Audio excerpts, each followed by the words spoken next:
Hi welcome back ටු මයි YouTube channel. ඉතින් ඔයාලා හැමෝම සතුටින් පරිස්සමෙන් ඇති කියලා මම විශ්වාස කරනවා. ඉතින් අද අපි ආවා අපේ පෙළට. ඒ කියන්නේ කුඹුරු වල තමයි මේ දවස්වල අපේ මේ වගාව දාලා තියෙන්නේ. ඉතින් චුට්ටක් නැවතිලා බලන්නකෝ, හරීම හිත නිවන පරිසරයක් තමයි තියෙන්නේ. මම නම් හරිම ආසයි මේ වගේ නිදහස් පරිසරයක කාලය ගත කරන්න. ඉතින් ඔයාලත් ආසයි කියලා මම දන්නවා. ඉතින් මේ බලන්නකෝ, මේ මොකද්ද මේ දාලා තියෙන වගාව කියලා. ඉතින් කරවිල වගාවක් තමයි මේ දාලා තියෙන්නේ. ඉතින් හස්බන්ඩ් අපිත් එක්ක තව වැඩ කරන, ඒ කියන්නේ අපි හවුලේ තමයි මේ වගාව කරන්නේ. ඉතින් හවුලේ කරන අක්කයි එකතු වෙලා ඉතින් දැන් කරවිල වැල් බඳිනවා මේ වෙලාවේ. ඉතින් තාම කරවිල වැල් මැස්සට ගිහින් නෑ. මේ මැස්ස කියන්නේ මේ ටිකට තමයි.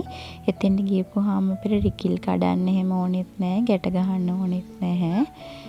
මේ බලන්නකෝ, හරිම සරුවට තියෙනවා අපේ කරවිල වගාව. ඉතින් මගේ හස්බන්ඩ් හැමදාම කියන කතාවක් තමයි, අපි දුප්පත් විදියට ඉපදිලා දුප්පත් විදියටම මැරිලා යනවා නම් එතන ඉතින් ලොකු ප්‍රශ්නයක් තමයි. අපි දුප්පත් විදියට ඉපදිලා පෝසතෙක් වගේ මේ ජීවිතෙන් සමුගන්න තියෙනවා නම් ඉතින් ඒක තමයි ලොකුම ජයග්‍රහණය. ඉතින් මගේ හස්බන්ඩ්ුත් අම්මගේ තාත්තගෙන් කියලා කිසිම දෙයක් නොගෙන තමන්ගේ උත්සාහයෙන් මහන්සියෙන් බිඳුවේ ඉඳලා පටන් අරන් අද මේ තැනට ඇවිල්ලා තියෙන්නේ එයාගේ උත්සාහයෙන් මහන්සියෙන් තමයි. ඉතින් මම ගොඩාක් සතුටුයි එයා ගැන. ඉතින් මේ වෙලාවේ නම් මම මේවා ටික කපන ගමන් ඉන්නේ මේ නූල් වගේක්. ඔය ඉන්නේ අක්කාගේ බබා. ඇත්තටම එයාලත් උදව් කරනවා මෙතන එක එක වැඩවල් වලට. හරිම ආසයි, අපේ බබා වුණත් හරිම ආසයි මෙතන කාලේ ගත කරන්න. මොකද සද්ද බද්ද නැහැ, හරිම නිස්කලංක පරිසරයක් නේ මෙතන තියෙන්නේ. නිසා කවුරුත් කැමති මේ පරිසරය රස විඳින්න. ඉතින්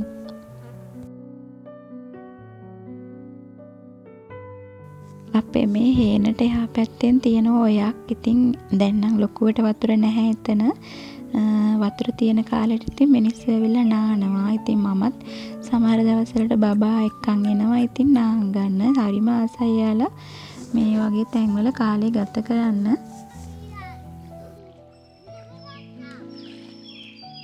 අපි ඉතින් ජීවිතේ මහන්සි වෙන තරමට, කැපකිරීම කරන තරමට තමයි ඉතින් අපිට ප්‍රතිඵලයක් ලැබෙන්නේ. මං හිතන විදිහට අපේ චෝටි මැනිකත් ඉතින් හරිම ආසයි වතුරට වෙලා ඉන්න. ඉතින් මම චුට්ටක් වෙලා එයාට ඉන්න දුන්නා.